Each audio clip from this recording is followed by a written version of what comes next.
A member of the House Judiciary Committee.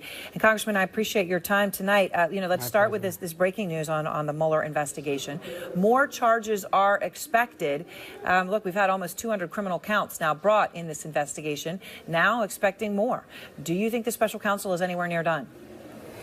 Well, I think it's hard to know. It's certainly clear in the pleadings that were filed today that the special counsel acknowledges that there are people who continue to be engaged in wrongdoing that have not yet been charged.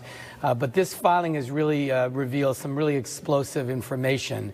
And that is, as the intelligence community testified yesterday before the Senate Intelligence Committee, the Russians are engaged in an ongoing campaign to undermine American democracy, to attack our democratic institutions, and to undermine the rule of law in this country. And it's now playing out in the context of this criminal case. I mean, it's incredible, right? Because what they're saying is, it's happening now, which, of course, as you point out, the intelligence community in this country has been loud and clear. They said, like, it was a red alert, right, flashing, I believe were the words that were used. And now here we are. I mean, do you worry that the Russians will succeed in discrediting the Mueller investigation itself, as they are trying to do? Well, they're clearly trying to do it, and it should be remembered that this came to light in an effort by the counsel for this company now seeking sensitive discovery. The non-sensitive discovery has already been released, and that was what was released into the public domain. Now they're trying to get at the more sensitive discovery that will reveal methods and sources and really undermine the national security interests of the United States. So Mr. Mueller really had no choice but to object to that and bring this to the attention of the court.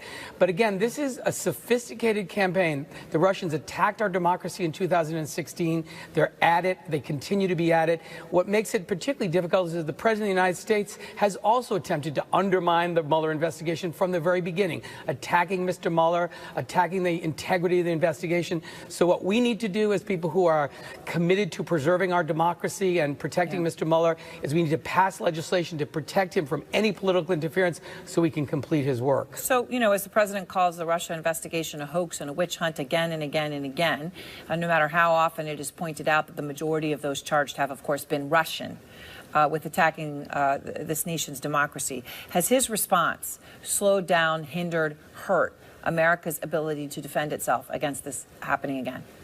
Well, I think it undermines our ability to protect against this. When this happened to our country, when we were attacked in 2016 and our democracy was attacked, what the president should have done is committed to doing everything possible to make sure it never happens again, convening a national commission, developing a strategy to make sure that Russians or no other foreign adversary will ever interfere with an American presidential election, and speak loudly and strongly about the consequences. Instead, the president has done everything he can to undermine this, call it a hoax, say that there's nothing there. You know, it's kind of funny. It's the same argument the Russians are making.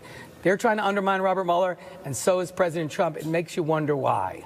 So you know, in terms of what happens next here for Donald Trump, Roger Stone, obviously, who has now, been arrested, right, and charged, witness tampering, lying, obstruction of justice, has warned the president publicly because he says he can't, his lawyers have said, don't talk directly to him. So he goes publicly to do it via media interviews. He says there's, quote, a speeding bullet heading towards his head, talking of the president. Here's Roger Stone.